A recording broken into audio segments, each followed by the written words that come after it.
শবে মেরাজ নিয়ে মানুষের মধ্যে ভুল ধারণা এই যে দিন ও রাত জেগে নামাজ পড়া, রোজা রাখা, রাত ভর ইবাদত বন্দি করা, এই আমলগুলা কি সুন্নাহ দ্বারা প্রমাণিত?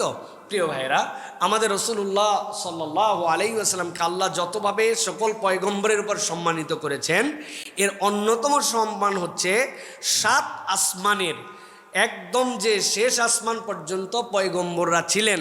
দুনিয়াতে তো ইমামতি করাইছেনই, কিন্তু 7 আসমানের উপর আর কোনো পয়গম্বরদের অবস্থান নাই। আল্লাহ যেটা প্রত্যেক আসমানে কার কার সাথে দেখা হয়েছে আল্লাহ দেখাইছেন, একজন একজন করে নাম বলছেন, আরও পয়গম্বররা আছেন।